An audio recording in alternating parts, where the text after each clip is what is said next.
join you back in a minute or two after I just approve the latest registrants.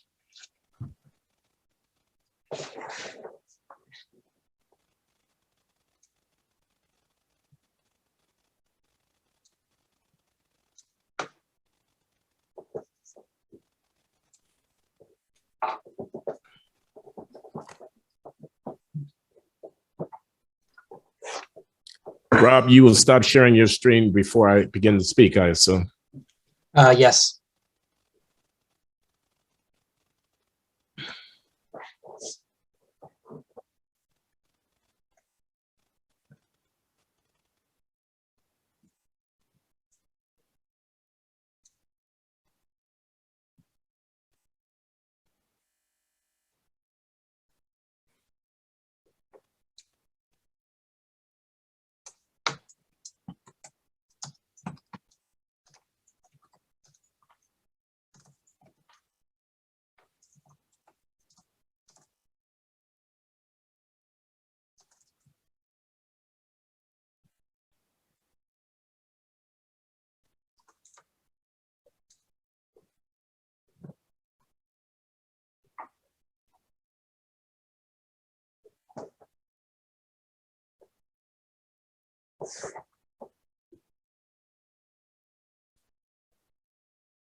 Okay, as I said, let me just turn my video on here. There we go. As I said, welcome to the Confronting Hegemonic Ideas speaker series.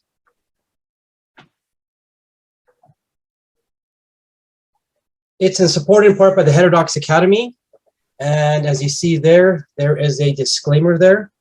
One thing I like about the Heterodox Academy is their quote, "Great minds don't always think alike." And remember, all members of Heterodox Academy have embraced the statement, "I support open inquiry, viewpoint diversity, and constructive disagreement in research and education." The speaker series, we're in the middle of our speaker series. We're hosting speakers until June. And as another caveat from the counseling psychology program, one of the other funders for the program, the ideas expressed by these presenters may be seen as controversial by some individuals and confronting in some ways. The counseling psychology program supports the free exchange of ideas and respectful open debate consistent with the Canadian Code of Ethics for Psychologists and consistent with the Code of Ethics of the Canadian Counselling and Psychotherapy Association.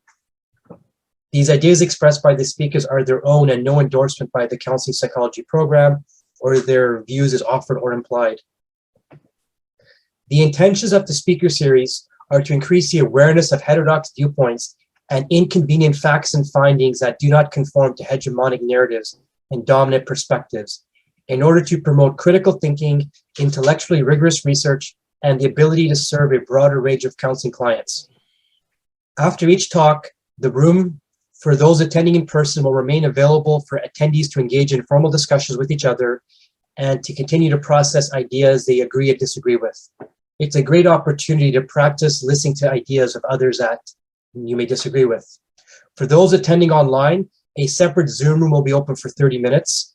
The link is supposed to be provided or transfer you automatically when you close the webinar. Unfortunately, we've had some people who said that does not work. So I will put the Zoom room link in the chat and people can copy it over if they wish to stick around after the talk is over and just have some informal discussions. So as reminders, these speakers are guests of the University of British Columbia.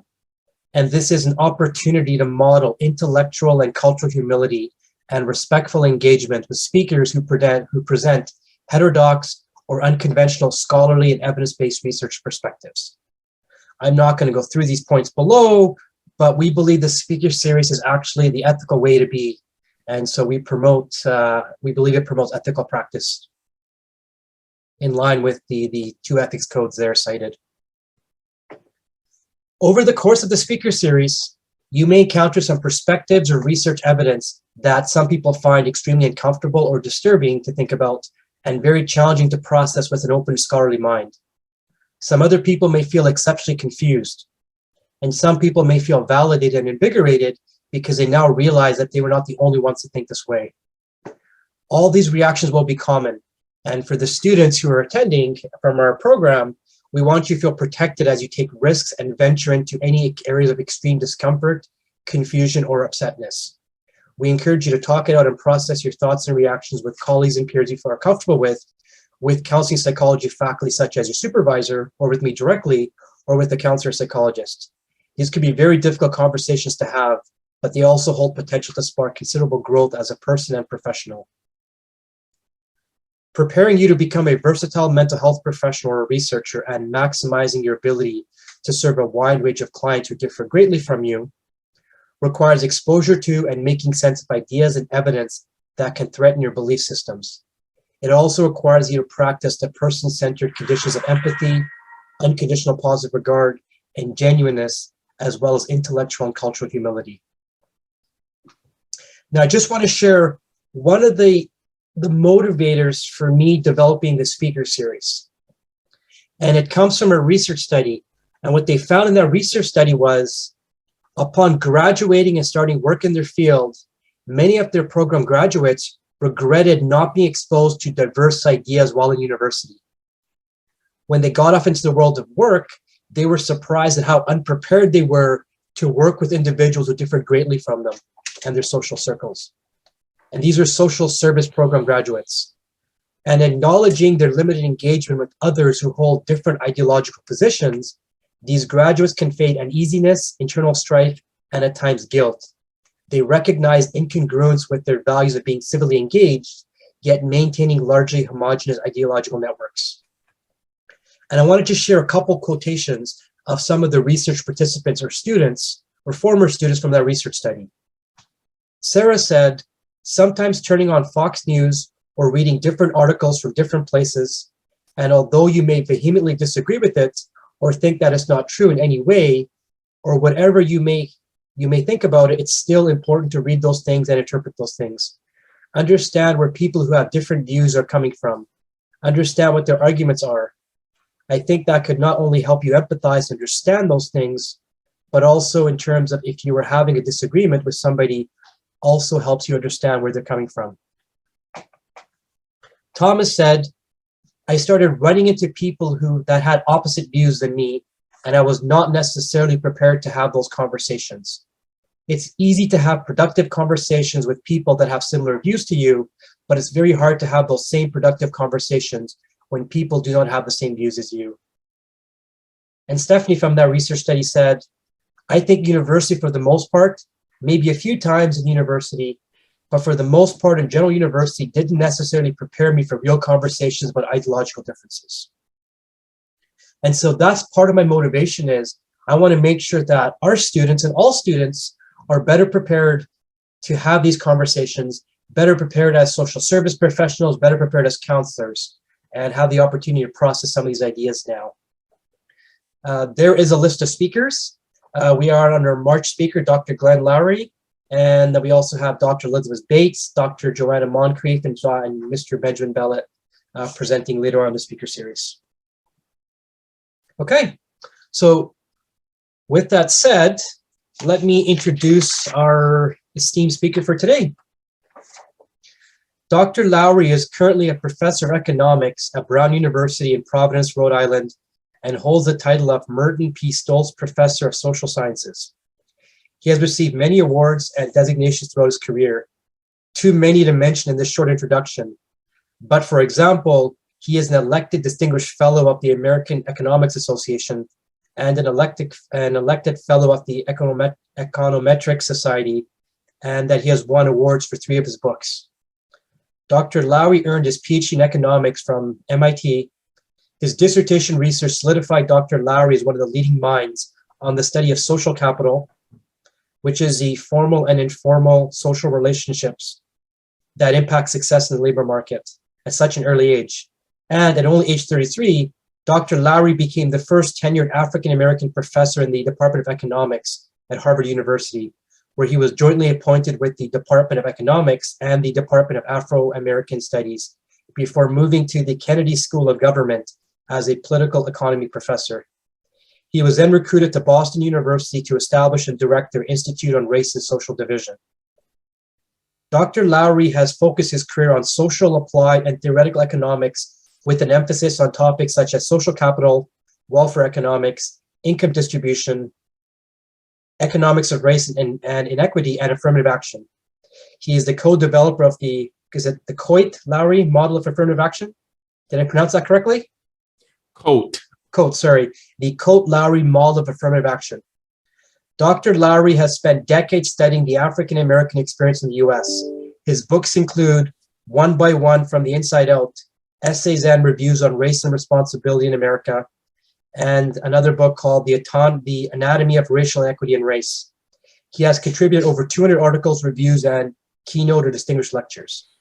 With that said, Dr. Lowry, it is my pleasure to invite you here, and I will turn off my screen and turn it over to you. Okay, thank you, Rob. Thanks everybody for coming out. I have a talk prepared, which I'm going to share with you. And if there's time at the end, we can have some questions. I'm going to begin my talk here has a title, Equality of Representation versus Equality of Respect on the Ethics of Racial Affirmative Action in American Higher Education. And I'm going to begin with a provocation. Affirmative action in American higher education is not about equality. It's about covering ass. In saying this, I wish to draw your attention to the difference between a university's interest to admit a diverse student body and the long-term interest rightly understood of a population that may be beneficiaries of such largesse. My point is that genuine equality is distinct from titular equality. Substantive equality is not the same thing as optics equality. Equality of respect, honor, dignity, and standing, equality of achievement and mastery. These are not the same things as statistical parity of demographic groups. True equality of respect, the only kind worthy of the name, in my view, is distinct from today's popular sloganeering that celebrates diversity, equity, and inclusion for what here in the United States are euphemistically referred to as historically underrepresented groups. By the way, and transparently, that phrase is but a way to avoid saying for non-white identity groups that do not perform well on standardized tests. An affirmative action policy that entails the permanent lowering of standards and academic qualifications for admitting Black applicants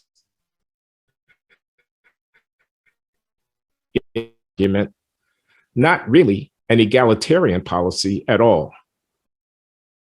To the contrary, it can be a patronizing and dishonest end run around the difficult task of developing the full human potential of all of our people.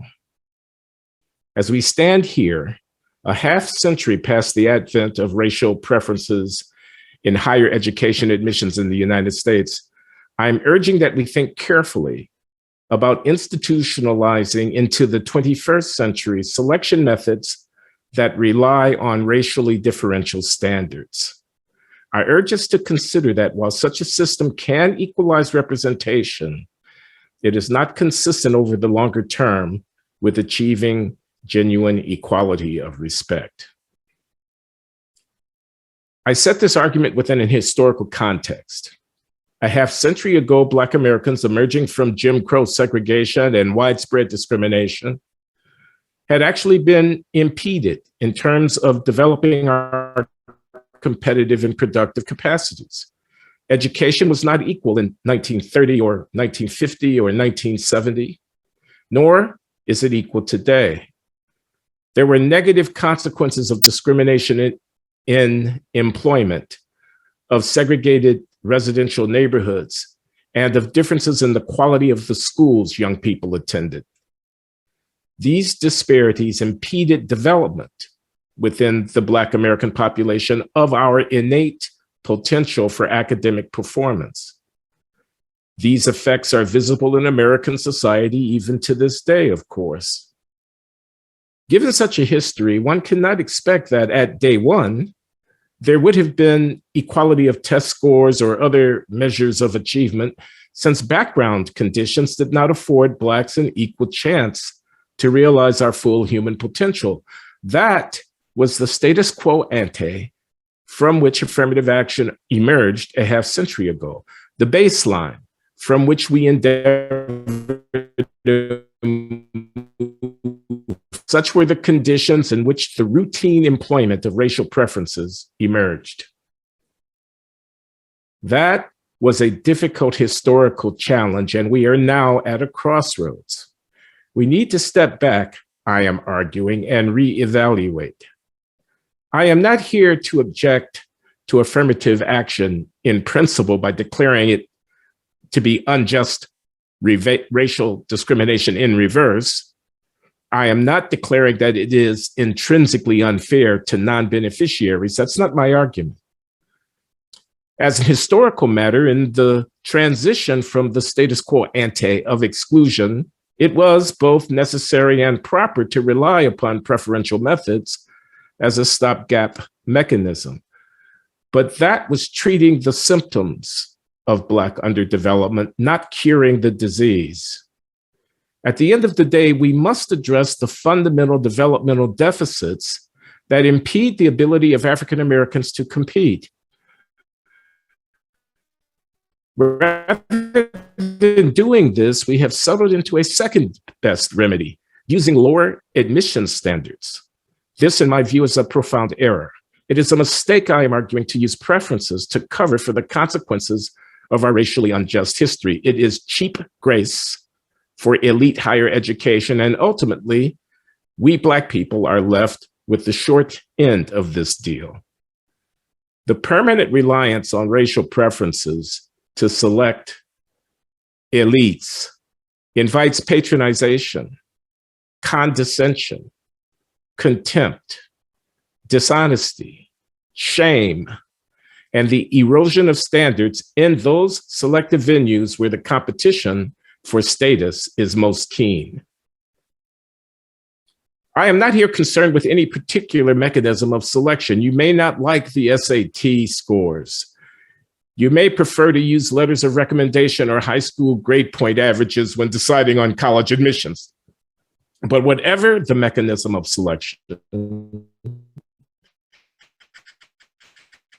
it should eventually be up. Otherwise, the result in the end will fall short of genuine equality. This is a statistical, not an ethical argument.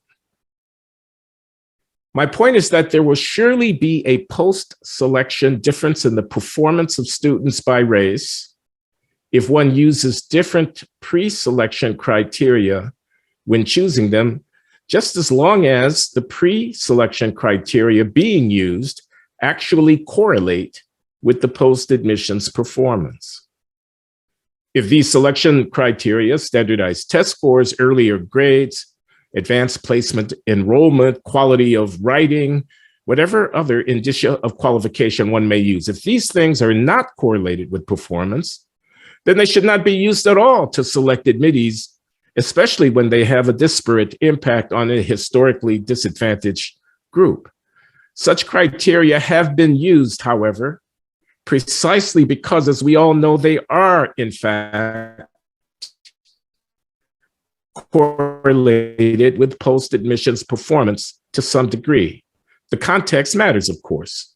For graduate education in the STEM fields, one might be talking about the graduate record examination's quantitative assessment. For undergraduate education in the liberal arts, one might be talking about the Scholastic Achievement Test verbal measure. But in either case, the relevant assessment criteria do in fact correlate with post-selection performance. Now, we're using different cutoffs by race with a vengeance. Just look at the data produced by Discovery in the Harvard versus Asian students affirmative action case that's going to the US Supreme Court in the fall. There are huge disparities in the indicia of academic preparation characteristic of applicant populations by race to Harvard University. That is, of course, but one example. And we only know about these details in that case because a lawsuit was brought. Transparency in such matters is hard to come by.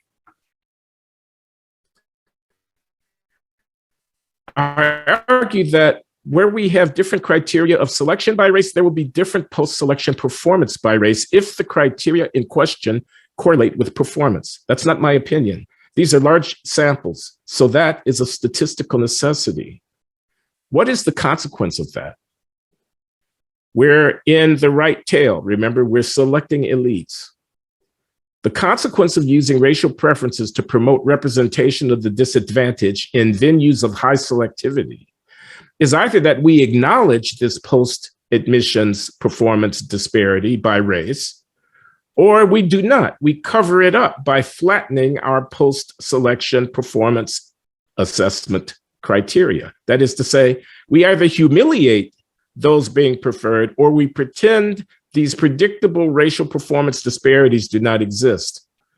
This dishonesty can be stifling. My claim is that right tail selection plus racially preferential selection is ultimately inconsistent with true racial equality. It will get you representation, not an equality of dignity, standing, and respect, because this latter ultimately depends on something approximating equality of performance. It should be clear that different average performance by race in a highly competitive elite setting is something to be avoided. We can pretend that it doesn't exist, as I've said. We can look the other way. We can grade inflate. We can formulate various institutional responses to the fact of racially differential average performance in our competitive venues. That is, we can live with the result, especially since the beneficiaries of affirmative action are typically a small part of an institution's overall student body. But in doing so, have we really moved closer to creating a just society? What I'm trying to get at here is that we should be concerned about the quality of racial equality, about the distinction between counting people by race while saying that we are diverse and helping the capacities for performance of our young people who belong to historically disadvantaged and underrepresented populations. People will accuse me here of stigmatizing students of color who benefit from affirmative action because I point to post-admissions performance differences by race as grounds for concern. That is a red herring. Recall, I'm talking about the selection of elites when I distinguish between ass-covering representation and substantive equality. I am not talking about selection at the fat part of the population distribution. Those selected are taken to be exceptional performers. The honor conveyed to them from selection comes from the distinction of being identified as one of those young people in society who truly excel, who are capable of extraordinary achievement, who are in the top X%. Thus, at Brown University, where I teach, about 1,800 students out of more than 30,000 applications are admitted each year. Likewise, at Harvard. The fact of having been selected is meant to convey that you have been vetted, compared to others, and found to be an outstanding prospect amongst your peers. That is an honor, a certification of merit. And note, affirmative action in American higher education is mainly practiced only at the top tier institutions. Such selection mechanisms stamp people and certify them as being extraordinary among their peers. We are now, in effect, making such certifications separately by racial identity group, an unavoidable implication of using race as a criterion of admissions at elite schools alongside standardized achievement criteria. Peter R.C. Diacono, the economist who serves as expert witness for plaintiffs in the Harvard affirmative action case, that's now headed to the Supreme Court, as I mentioned, has studied students at his home institution of Duke University, students who elect upon entry to pursue science, engineering, and mathematics type curricula. He wanted to know how likely it is that students abandon their studies in the technical curriculum and switch over to less quantitative lines of study as a function of students' race and pre-admissions characteristics, like their test scores and prior grades. Using data on Duke's undergraduates, he found that more than half of the Black students in his sample who began intending to pursue STEM area studies ended up switching out before graduation, compared to fewer than 10% of white students in the same situation. But he also found that if one were to control for their test scores and grades, there was no racial disparity in the probability of leaving STEM. What this data from Duke indicates is that the Black students interested in STEM, but with lower technical qualifications in their pre-admissions profile, were simply unable to persist in their study of the technical curriculum. Is such a result consistent with genuine racial equality of respect and standing? I ask.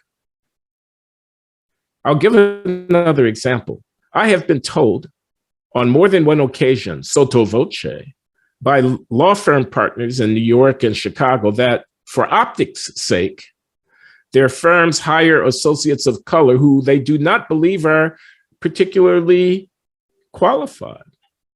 But they know that, again, for optics' sake, they're going to have to make some of them partners in the firm because the firm can't stand the reputational hit of having a class of partners with an inadequate number of non-whites. And without wanting to be quoted by name, they say, I shudder at this prospect, yet the logic of affirmative action compels it. And now we're confronted at the firm with an ex post facto situation in which everybody knows that there are these disparities by race in performance, but nobody is willing to say so, since it is politically incorrect and professionally dangerous to do so. Affirmative action in the United States in 1980 was one thing.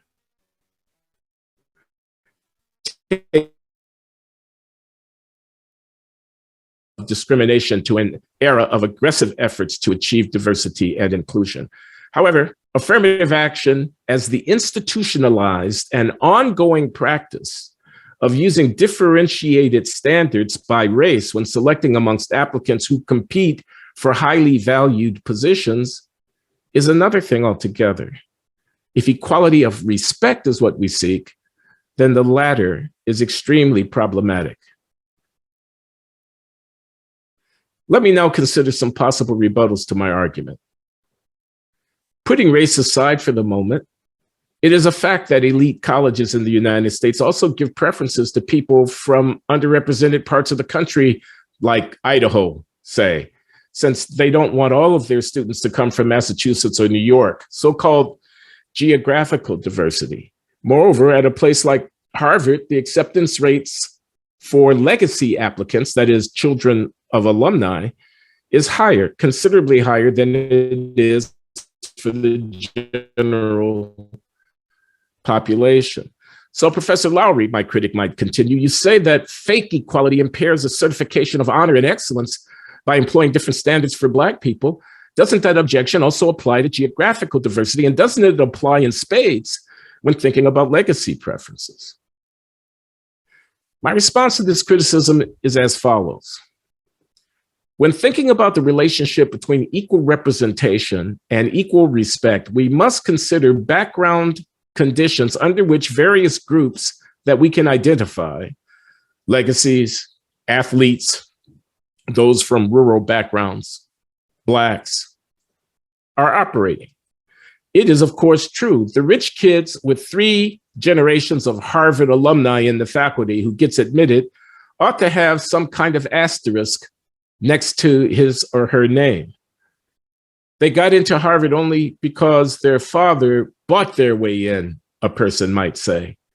That is a kind of blemish, and it should be. Rational inference based on everything that we know means that the fact of selection would not convey the same information when it is common knowledge that a person got this kind of advantage in the decision-making process. But rich alumni kids are not operating against the headwind of racial stigma. You can't identify the beneficiaries of legacy preferences at a glance.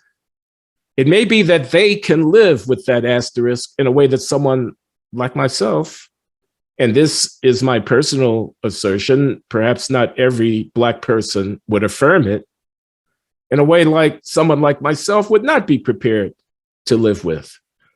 Unfortunately, African Americans have something to prove often in such venues.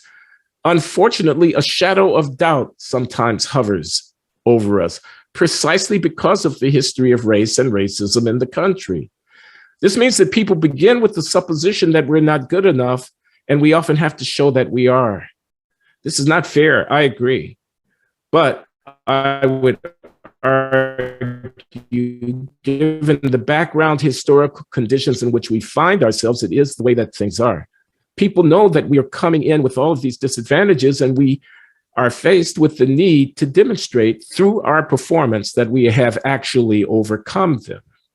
I can also see the argument that gatekeepers at elite institutions like the Ivy League schools here in the United States might want to have some people of color coming through its winnowing process for the interest of the society and for the sake of the quality of education in those institutions.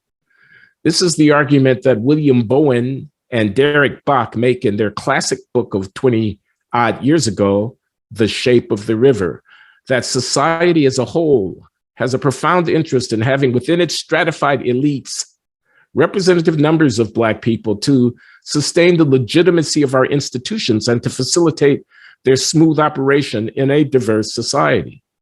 I agree. So I'm not advocating color blindness here. I would actually subscribe to an argument that I associate with the law professor Randall Kennedy and his book, For Discrimination, where he acknowledges that racial affirmative action is, in fact, racial discrimination against the non-beneficiaries, the whites and Asians, but he nevertheless says it's a policy worth defending. Look, I acknowledge that this is racial discrimination, says Kennedy. We're engaging in here when we do affirmative action, but it's not racial discrimination, he argues, that should be precluded by the 14th Amendment of our Constitution. I agree. He then gives the functional argument about why you might want to do something like this in the interests of society. So I wish to underscore that my concerns here do not go all the way down. They're not fundamental ethical objections. Rather, they are me asking, what kind of world do we want to live in 2050? Do we still want to be in the business of giving racial preferences for the selection at the right tail of the distribution of human performance to African Americans?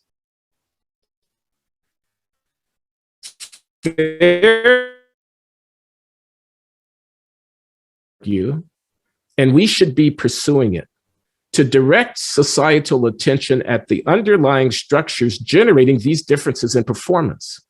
That is, if we want there to be more Black physicists or more Black literary critics or more Black economists, then we should do something about the educational dynamic that produces such huge disparities in pre-selection performance by race on those criteria used to select students at the elite institutions. The stakes here are quite high.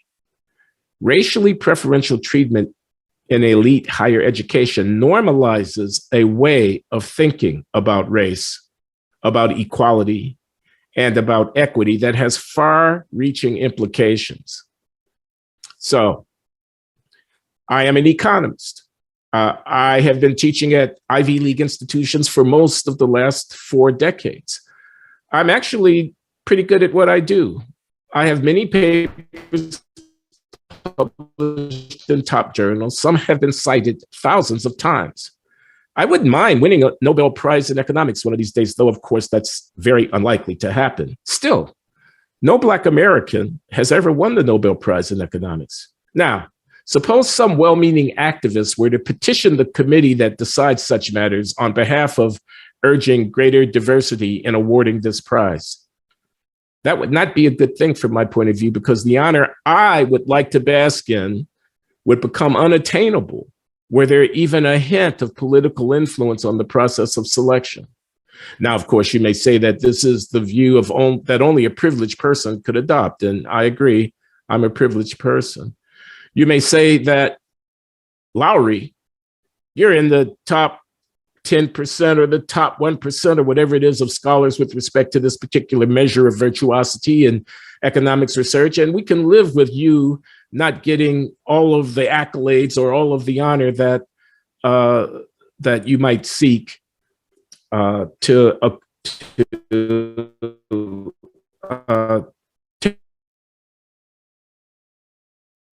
course, not about Glenn Loury. My concern is to show that there are some kinds of goods that cannot be redistributed by fiat. The very act of intervening in order to effect a redistribution of these goods destroys their quality.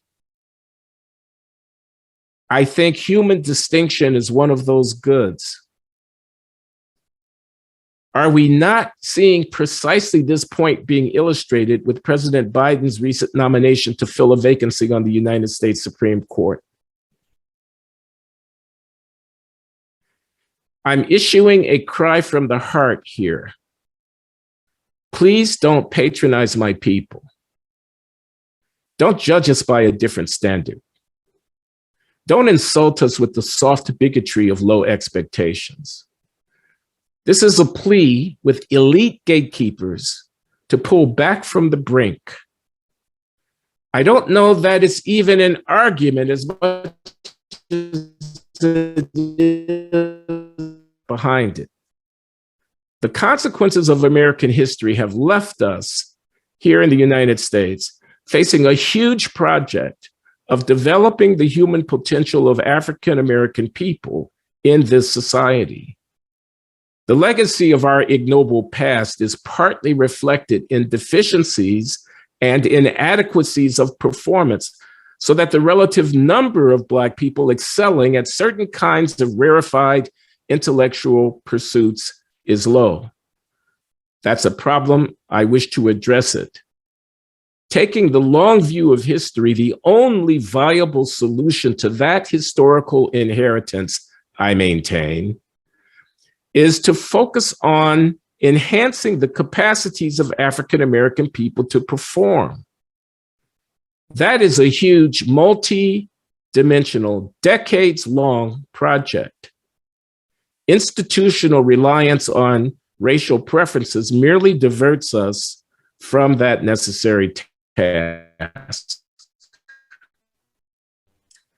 Now, I understand that those running elite universities don't have control over all of the venues of human interaction in which development should take place. Indeed, they govern only a small sliver at the back end of that process of development.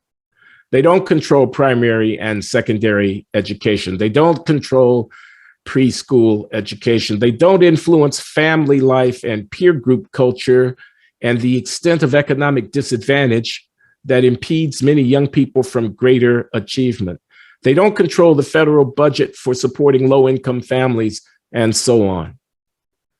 So there's only so much that those decision makers can do. But from a societal point of view, the challenge before us is to bring this segment of our population to a point where it's able fully to realize its potential, which has to some degree been stifled by history.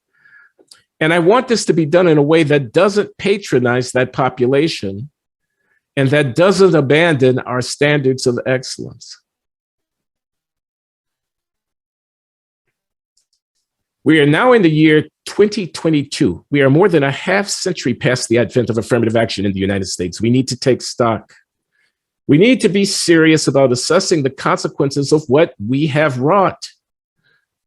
And when I venture down that road, I have my doubts. Again, let me not mince words. The goal should be racial equality. The long-term goal of what we do in the aftermath of our ignoble history here in the United States should be creating a circumstance of equal dignity, respect, standing, and status across racial group lines. We are a long way from doing that. Institutionalizing the practice of preferential affirmative action when assessing African Americans for selection into highly competitive arenas, using different standards when judging the fitness of African Americans who are competing with others for access to selective and elite venues. Making that an ongoing way of doing business is inconsistent with the goal of racial equality as I have defined it. It invites us to become liars. It invites us to pretend that things that are true are not true. It invites us to look the other way. It is, as I have said, patronizing. It is, as I have said, undignified. Let me say it for a final time.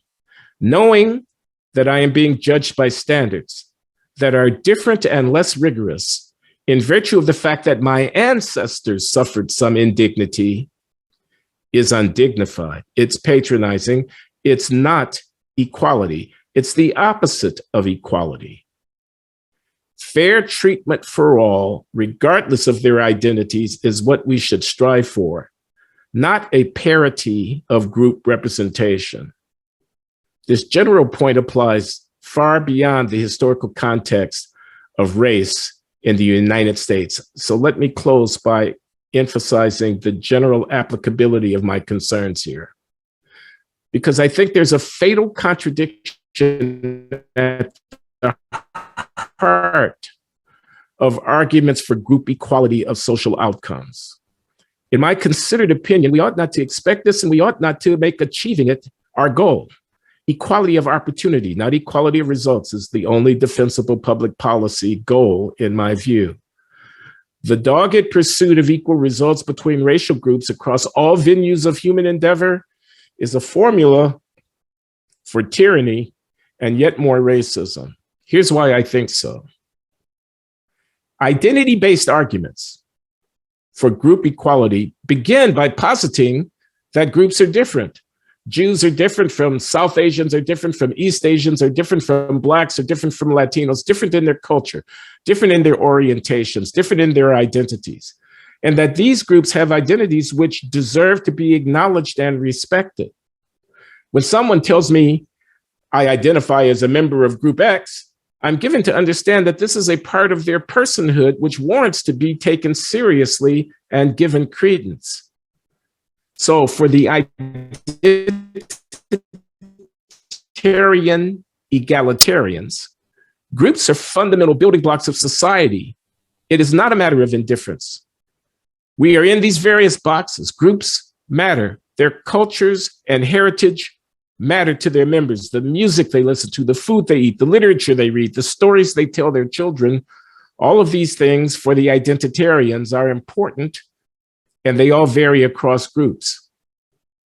On the other hand, the group egalitarians presuppose that absent injustice, there would be equality of groups across every human experience. But how can that be? Because if groups do, in fact, matter, some people are going to bounce a basketball 100,000 times a month and others 10,000 times a month. Some people are going to be drawn to books as a way of experiencing human culture from a very early age, and others are going to be embedded in a more verbal milieu.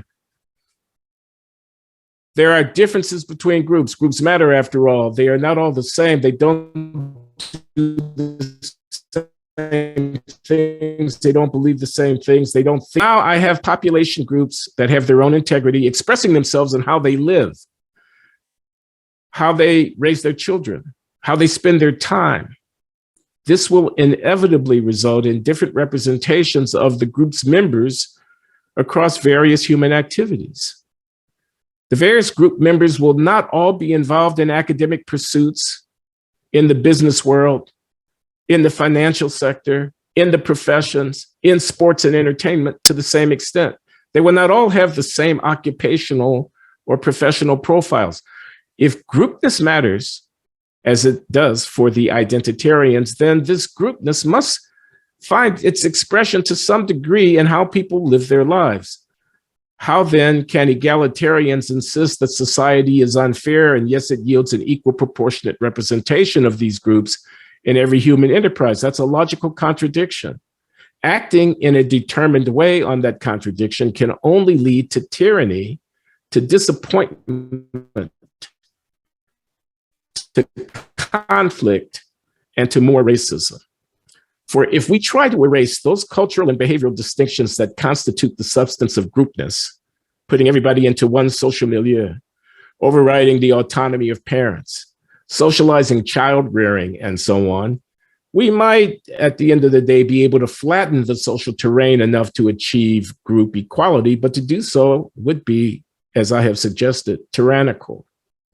It would extinguish our freedom as individual persons to associate with each other, to believe, and to live as we please. And should such a draconian policy fail to produce group equality, as seems more than likely, we would end up with the question, how come there are so many of any of the groups that are overrepresented? How come there are so many Jews in finance? How come there's so many Asians in the sciences and so forth? That is where identity-based group egalitarianism ultimately leads. There's no end to the quest for group equality if indeed identities are meaningful and persistent. The presumption of group equality in the face of group distinctions of social organization, culture, and values leads either to the imposition of uniform standards in a vain attempt to tamp down the authentic expression of groupness, or to endless finger pointing and suspicion whenever some group of people moves ahead or falls behind the pack in this or that arena of achievement. A treacherous presumption will haunt society that any group disparity must reflect systemic unfairness. That's a formula for perpetual conflict, not for social justice. It is a temptation that should be resisted. Thank you. Great. Thank you so much, Dr. Lowry. We do have some questions pouring in here. Just as a reminder to the people in the audience, there's a Q&A button at the bottom of your screen. And if you click that, you can put your question in there. Okay, Dr. Lowry, would you like me to read the questions out, or would you like to quick read them yourself from the Q&A? I'm happy to have you, Rob, select questions. Perfect. Okay. Okay, so the first question is from Ellie. Ellie says, I think it's fair to assume that the people leading university admission processes are well aware of some of the issues you have raised, as well as criticisms that dropping things like standardized admission exams are actually worse for people from lower socioeconomic backgrounds because they do not have the same access to the soft supports like powerful letters of recommendation, etc. So here's the question. Why do you think so much energy is being put into dropping things like standardized tests altogether instead of working to make them more objectively fair? I regret to report that I think that fact, which I believe to be an accurate description of the terrain, reflects a lack of confidence that with concerted effort, the performance of underrepresented groups could be enhanced with a common application of standards, and those kinds of standards of the test score difference between groups. I don't think people believe that they are going to yield to developmental investments earlier in the life cycle, and I think it's therefore the path of least resistance to remove those barriers, which are especially difficult for the underrepresented groups to overcome. I would just note that doing so, however, is not something that's done if you get rid of using standardized tests in the interest of increasing racial inclusion, you're not just changing your practices for the underrepresented racial groups, you're changing your practices for the institution as a whole. And this, I think, can have a bit of a tail wagging the dog effect. You're doing something on behalf of a minority, almost by definition, a minority of the population, which ends up undermining the rigor of the standards that you employ for everybody. And I think for that reason, in addition to those which I focused on in my own remarks, I focused on the distinction between formal representative equality and substantive equality of respect. But there's another reason to be concerned here, which is the gradual dilution of standards across the board as they apply to everyone, not only members of disadvantaged populations. Okay, great, thank you. Next question is from Eric. Thank you so much for your talk, Dr. Lowry. If less competent individuals continue to get promoted to elite positions in higher education, and that disparity of performance is clear to everyone, even if not openly discussed, what do you think will happen to the universities? My own contention is that they will eventually lose credibility and a competitor will emerge. Do you agree with that assessment? Well, that's looking into a crystal ball. I don't happen to have one. And I don't want to overstate the concern so as to taint the reputation of anyone who happens to belong to a targeted group and who happens to hold an esteemed position. I don't want to say that everyone who's a tenured member of a faculty somewhere who happens to be of color is presumptively unqualified. You have a variety of vetting mechanisms that I think are operative in the long process of moving from admissions to a program of undergraduate education on the one hand, through the granting of PhDs in certifying someone's expertise in a discipline on the other hand, all the way through being hired, promoted, and ultimately tenured within a university. So I want to put some qualifications on my concern. My concern is real. And as I say, I think it's a statistical, it's not my opinion. It's the law of large numbers. I mean, if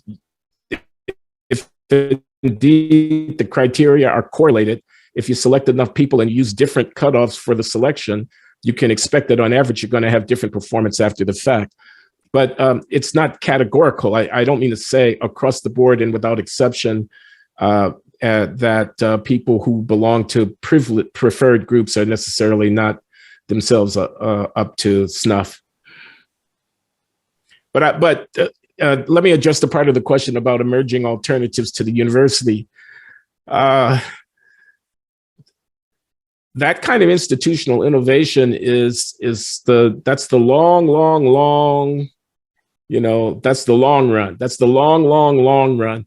It is entirely possible. I don't know if I were an industry attempting to select engineers and I lost confidence in the quality of manpower coming from conventional engineering schools because I thought that they had somehow become captured by diversicrats who were lowering standards, getting rid of testing and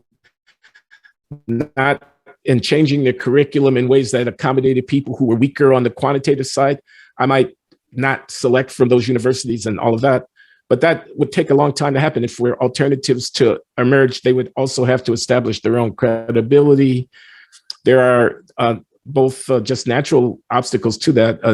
De novo enterprise is not going to be presumptively credible. It will have to generate a track record over time. And there are also institutional obstacles because, at least here in the United States, accrediting boards that certify and extend the accreditation to degree granting programs are themselves to some degree influenced by the politics of diversity, equity, and inclusion, and they might not be so cooperative with the kind of institutional innovation that would be required to counteract a watering down of standards. Great, thank you for that, Dr. Lowry. The next question comes from Bill. Bill says, the huge disparities in pre-admission performance among racial groups seems largely to derive from the lack of social capital in the Black community.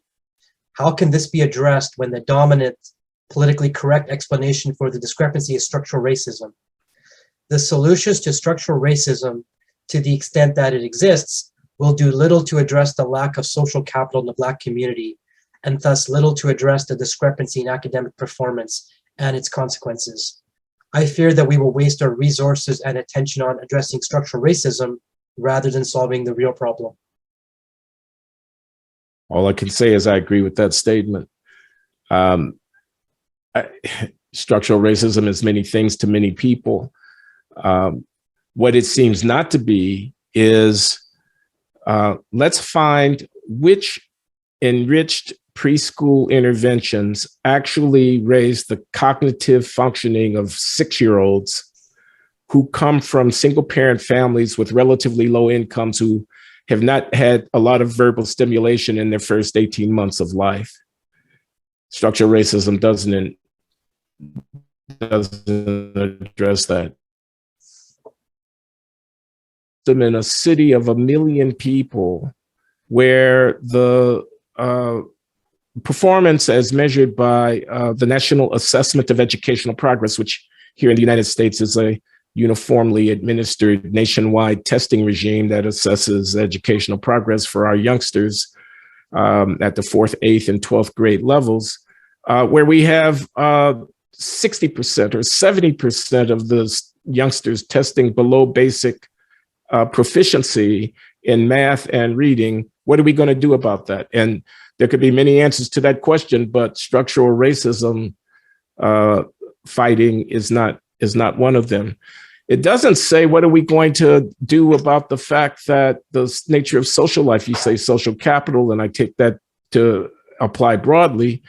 The nature of social life in many aspects of the African American community is fraught. It's problematic in some ways. I mean, 7 in 10 babies born to a Black woman in the United States is born to a woman without a husband.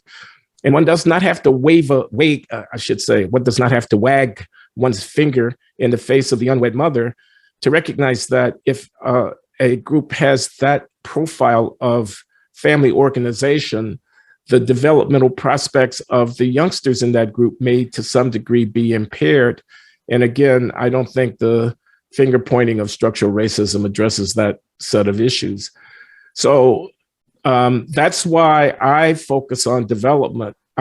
In some of my other recent writings and lecturing, I've been drawing a contrast between what I call the bias narrative and the development narrative, whereas the bias narrative fits nicely into the structural racism complaint. It's the fault of white America or of the system or of capitalism or whatever.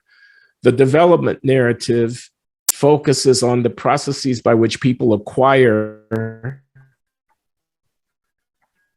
the skills are required for success in society. It doesn't mean that they have to do it on their own. It doesn't mean that there wouldn't be careful attention given to the way that schooling is funded in the country so that people from low-income communities had ample access to the resources that they need in order to develop their human potential. But it would focus the attention on development as it relates to whatever selection activities we're talking about, rather than on the kind of atmospheric catch-all indictment of society, which I associate with the structural racism argument. Again, this is just my opinion. Not everyone is going to share it. Great, Dr. Lowry. The next question comes from Ellie. Ellie says, university admissions is fundamentally a downstream result for an upstream issue, in parentheses, unequal distribution of academic achievement between groups in K-12. Given that institutions like Harvard and Brown don't control public education, what advice would you offer to universities to support better opportunities for Black students? Well, I agree. I said as much in my talk that the universities are downstream and that they don't have access to the various junctures along the developmental pipeline where intervention would be most have the greatest traction. I guess I'd suggest a couple of things. One of them is to not be so ambitious in their representation goals. There's actually a fair degree of latitude in how intensive an affirmative action program is. As I said in my remarks, I'm not an absolutist here. I'm not against racial preferences as such. I don't hold that we have to ban affirmative action in all of its manifestations. We must be absolutely colorblind. I don't hold that. I did say at the end of my talk that I think at the end of the day, the right ideal is equality of treatment of persons, not equality of representation of groups. And I do believe that, but I think that leaves, even respecting my concerns that I tried to articulate, that leaves a lot of room for discretion.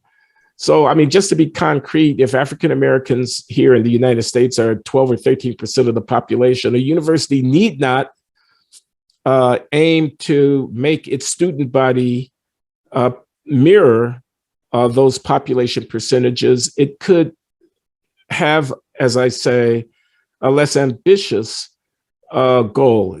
And I don't want to fix myself to any particular number, but the difference between 12 or 13% on the one hand and 6 or 8% on the other might be very great. As an economist, I'm trained to think about marginal cost and marginal benefits. I'm trained to think about decision making as balancing those costs and benefits on the margin. And I'm given to the presumption that as we engage more intensively in an activity, the marginal cost of promoting that activity will itself be increasing. We pick the low-hanging fruit first. It becomes more and more taxing to get fruit from the tree. The higher up the tree one has to go to find it. Likewise here, if you insist on population parity, those last percentages of youngsters who may have been admitted with especially below par credentials could be the ones who are suffering the most after admissions from the fact that they are not competitive with their peers. This is the kind of thing that Peter R.C. Diacono finds with respect to attrition in the STEM disciplines at his home university, Duke, and I think it applies more broadly. So I took a long time to say my bottom line here, which is there's a sliding scale of how aggressive you want to be with affirmative action, and universities could be somewhat less aggressive. They might also engage in, at the local area, outreach to secondary schools, instantiating summer programs and things of this kind. The U.S. Army, I note, in developing diversity, racial diversity in the ranks of those who attend the military academies, West Point, Annapolis, the Air Force Academy in Colorado. And they are very concerned about having racial diversity in the officer corps because they see that as being central to the maintenance of good order and discipline within a multiracial military force. My understanding is that they have a program where a youngster who might not be quite as qualified as they would like to feel confident about on applying to the military academies, but who is otherwise a good prospect, is offered a intervening 5th year of secondary education through which they can beef up their skills on the quantitative side, especially that kind of thing. So there can be developmental affirmative action if we follow my distinction between bias and development, and if we accept my focus on development. Still, even so, even with an idea in mind that ultimately we want to apply uniform standards without regard to race, we might take on board the necessity to expose the disadvantaged group member to additional developmental resources before putting them in the context of competing with more advantaged youngsters. Okay, great, Dr. Lowry. The next question comes from Pamela. Pamela says, regarding legacy admissions, you gave the example of a third-generation Harvard student and suggested that by virtue of having a long legacy at Harvard, the student's admission merits some kind of asterisk, implying that the only reason he or she could have been admitted was because of a legacy at the institution, or even a legacy of donating to it. But one of the things admissions departments seek in accepting applicants is to be highly selective. Elite universities are the applicant's ability to successfully complete the degree requirements within a reasonable time frame. A family history of success at an institution is a very good indicator of a likelihood of success at that same institution. And so the question comes here, do you know whether there are data on what proportion of legacy admits are unqualified or underqualified for admissions, or that don't complete the degree, or that drop out of challenging majors the way you spoke about towards the beginning of your talk? No, I don't. I don't know of data. I accept the spirit of the question, though, that the legacy preference may not have the same deleterious consequences that I identify with respect to racial preference, which is to say you admit people who ultimately are not able to compete effectively after admission, or whose performance is discernibly inadequate. And I accept the claim that a person who comes from a family that has multiple generations of matriculation at a place like Harvard probably brings resources to the table that might not be immediately evident in their application profile, but that are relevant to the performance of successful completion of the degree requirements, as was stated in the question about which the university is most concerned. I'd even go further in that direction and say that I think there's a perfectly legitimate rationale for universities to engage in some degree of legacy preference, because the development of familial bonding with the university is a source of philanthropy that supports the university's programs broadly. University might be able to afford more generous scholarship grants to poor applicants who are otherwise qualified if it has a cadre of relatively prosperous families who feel loyalty to the university and reflect that loyalty in their contributions. That's a tricky business about how to actually balance that. But I think there's an argument for legacy admissions of that sort. I only meant to say that with the asterisk comment was that if I know that the person's academic profile is less distinguished, but that they've been admitted in part because of family influence, then the degree of honor that attaches to them in virtue of having achieved admission, the degree to which admission signals their personal excellence with respect to the intellectual challenge of competing to get admitted to a high-end university, should be discounted just for the obvious statistical reason that the signal, admissions to the university, doesn't carry the same informational content as it would carry for someone who did not have those other benefits. Great, thank you. Eric asks, to what extent are these kinds of ideas considered or debated in places like the White House or administrative offices at the Ivy Leagues? I think, and I'm sorry to have to report, not at all. Let's take the White House.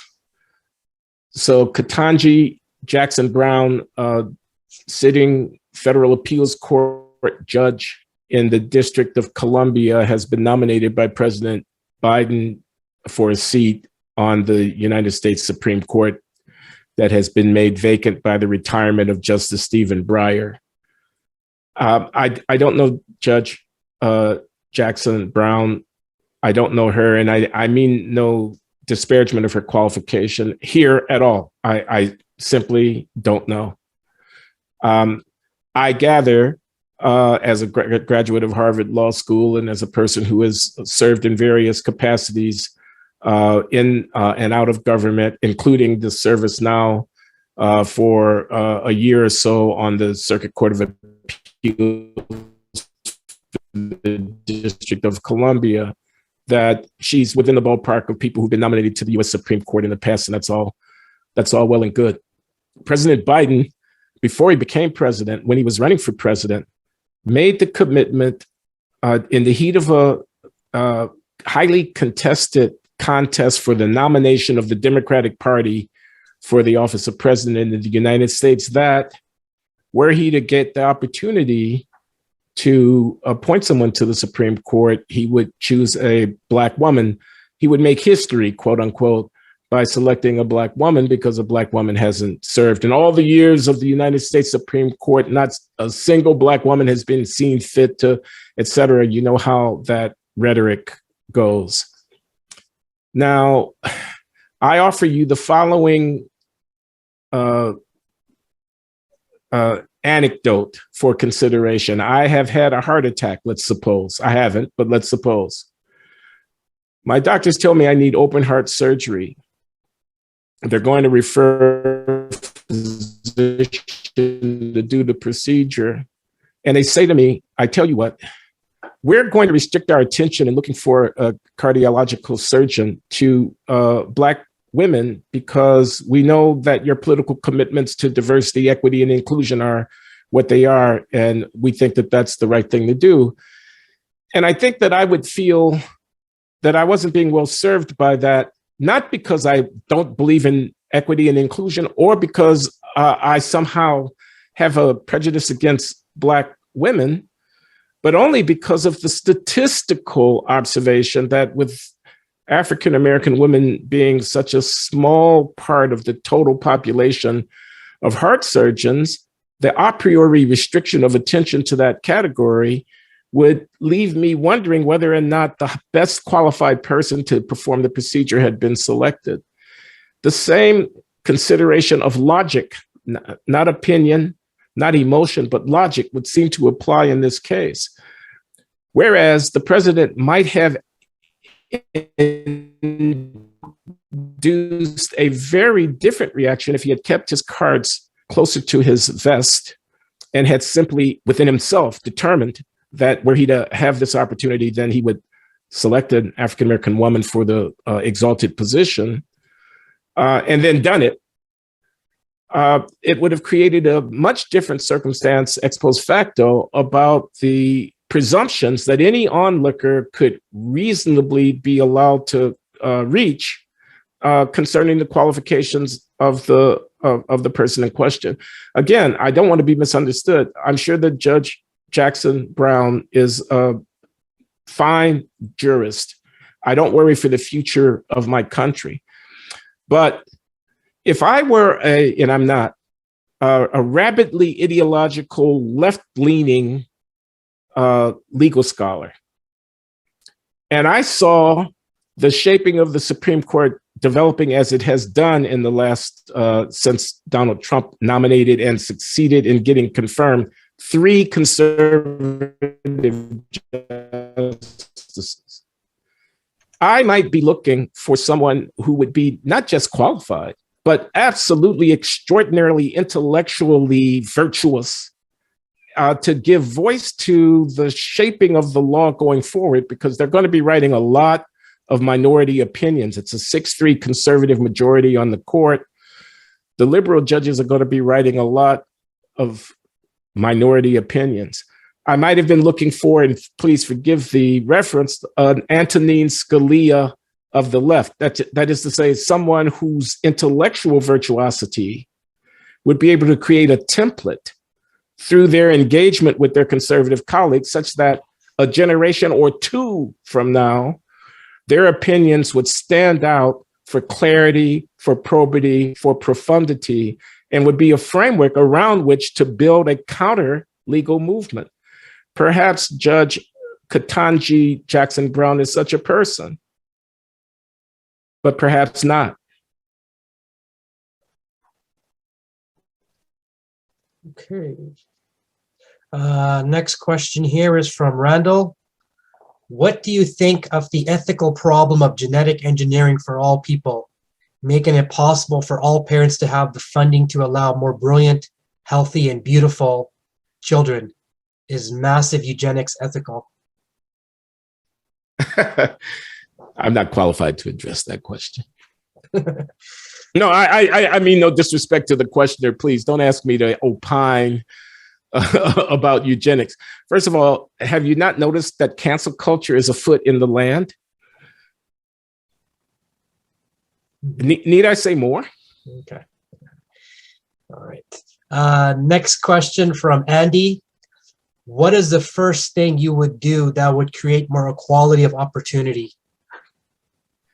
I'd open up K through 12 education to alternative sources of the provision of educational services to youngsters through programs like expanded charter schools, which are more or less, but that are free from the direct control of the teachers' unions in the big cities. I'd allow families more options to seek education for their children. I'd give the resources to parents and let the parents vote with their feet in circumstances where big city public school systems are not serving their youngsters very well. I would not shy away from parents' inclination to use some public resources to enroll their children at parochial schools. I am not a lawyer, but I don't think the First Amendment, which prohibits the establishment of state religion, is properly read as prohibiting the use of public monies by parents for educational services that are provided by religious institutions, no more than I think it prohibits the use of public monies to get medical services from hospitals that are inspired or governed by religious service providers. So I would try to improve the quality of education for young people without means. Those of us with means, we send our children to private academies, or we move to public school districts where the entry cost might be high because one has to buy a house in a place where housing is expensive.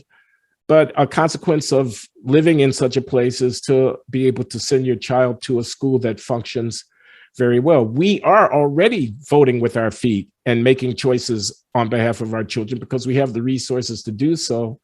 I try to extend that degree of freedom of choice in the education of one's children to parents of more modest means.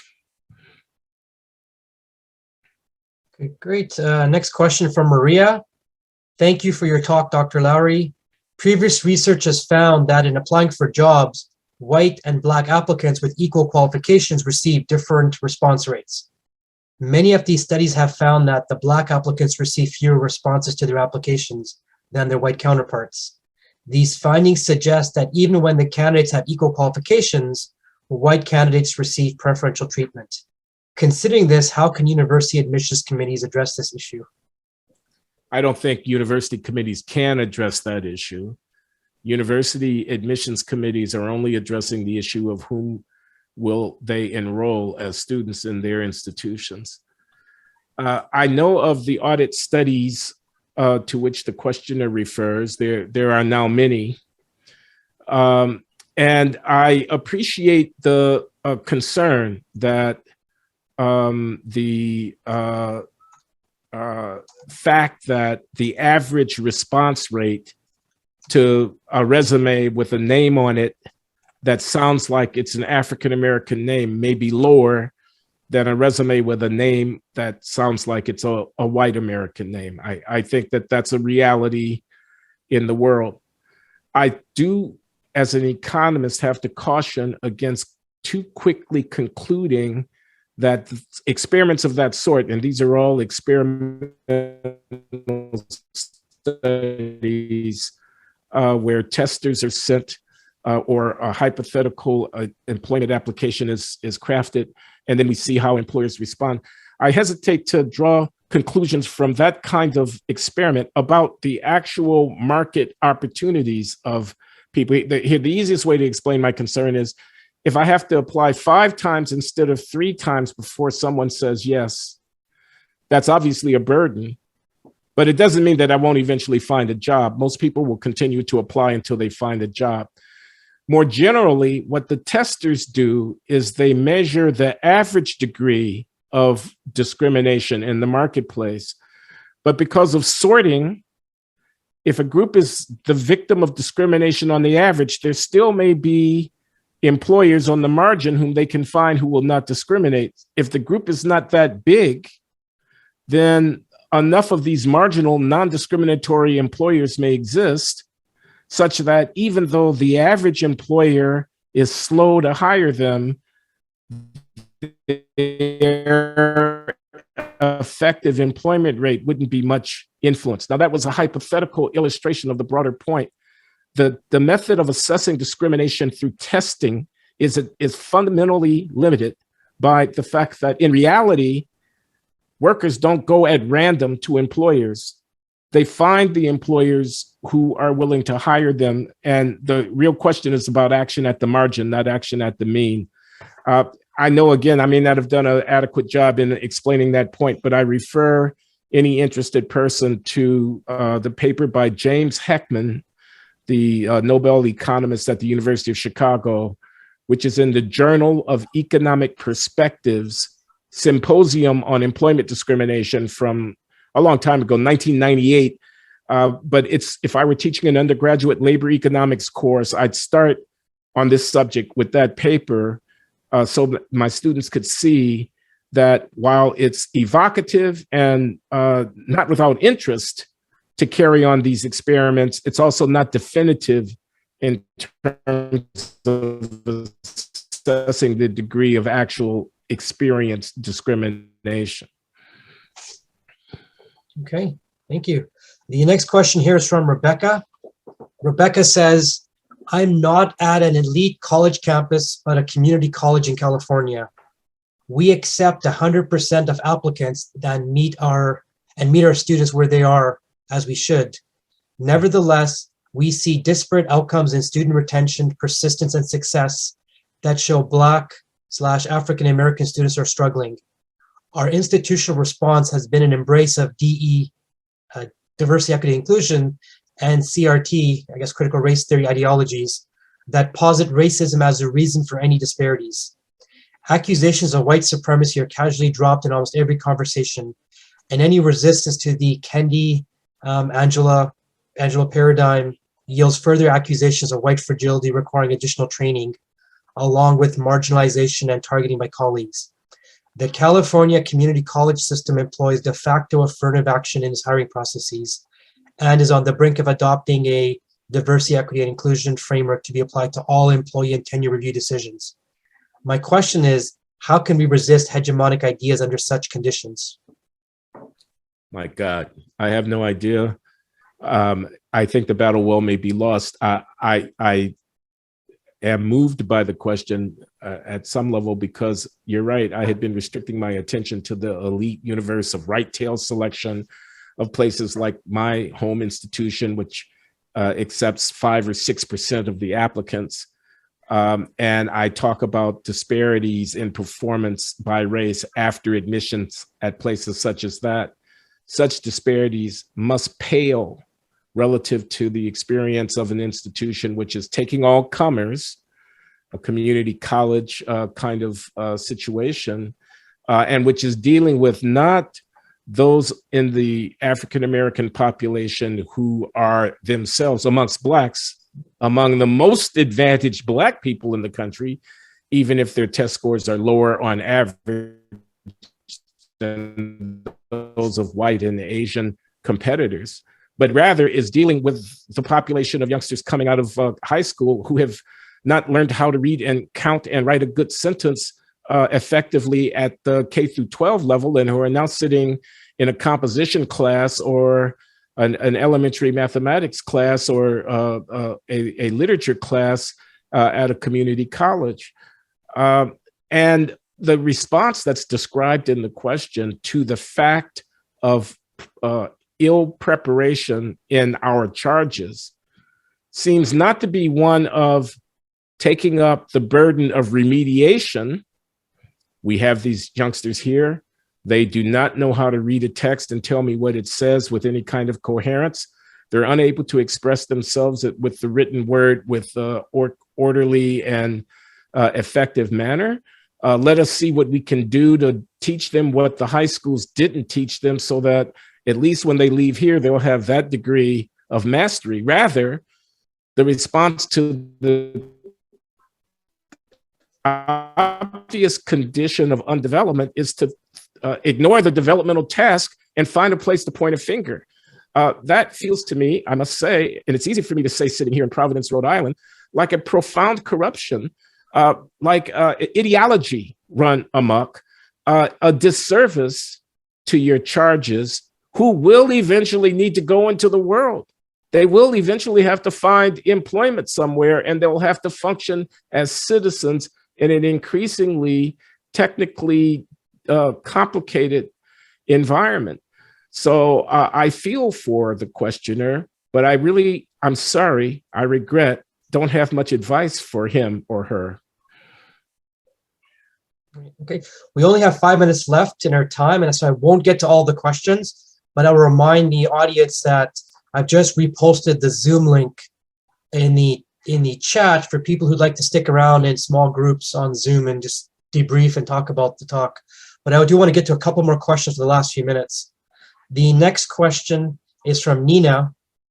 Nina says, we're seeing this theme of revising standardization motivated by DEI initiatives outside of academia and private corporate life as well.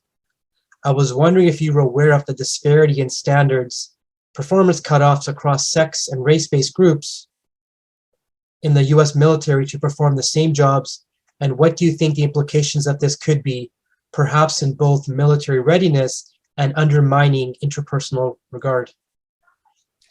Well, I am not aware, I regret to report, about what is going on in the military. I do see the occasional article or editorial complaining about how the DEI phenomenon has insinuated itself, everywhere. And I would expect the military is not exempt from that.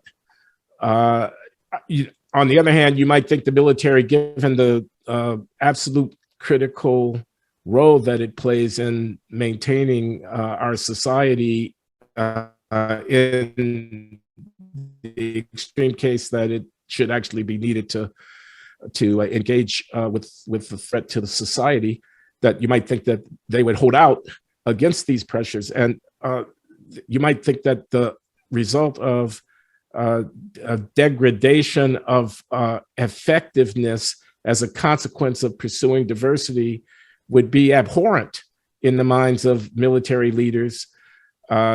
Given the politics of our time, there are no guarantees against that.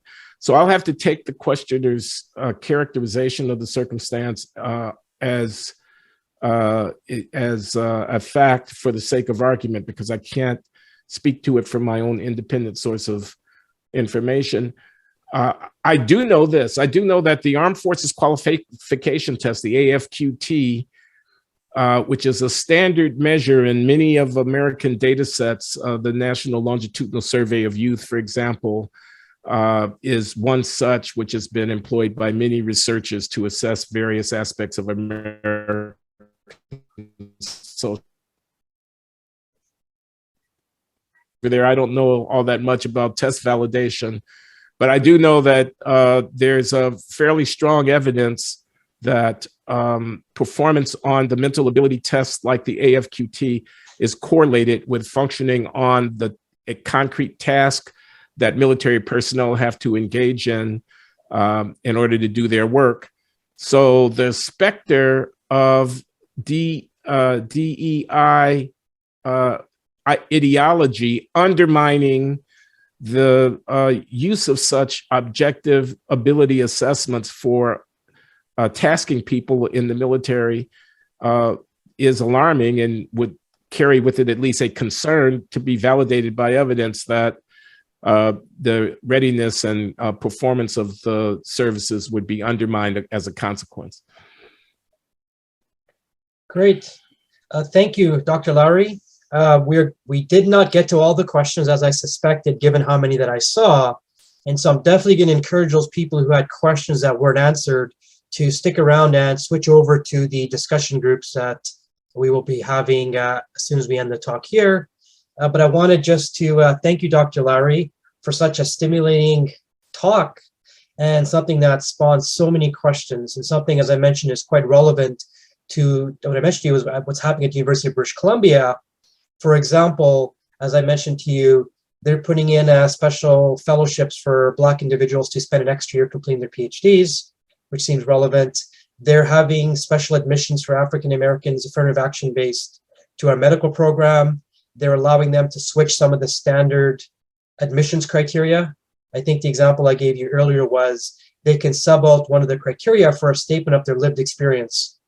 And so, and the third example is for the Canada Research Chair positions at the University of British Columbia, they have endorsed the diversity, equity, inclusion perspective and only open up those high-ranked, the most prestigious positions in Canada to individuals who I believe have to be women, have to be racial ethnic minorities, have to be Indigenous or individual with disabilities. And so we do see a lot of this affirmative action-based initiatives happening currently on the UBC campus. And so I appreciate hearing some alternative perspectives for people to consider. You're welcome. Good to be with you. I was stimulated by the questions and happy to participate in your colloquium. Great. And thank you to all the participants who attended. I've put the chat or put the link in for the Zoom room. Please copy and paste that now before I close off the webinar here. If you wish to participate in a small group discussion, we usually have a small number of people who like to stick around and talk for half an hour. And so please do so. So again, please copy that now. And with that said, I'm going to be closing off the Confronting Hegemonic Speaker Series talk for today. Thank you again, Dr. Lowry, and thank you to all the participants. Everybody have a wonderful day.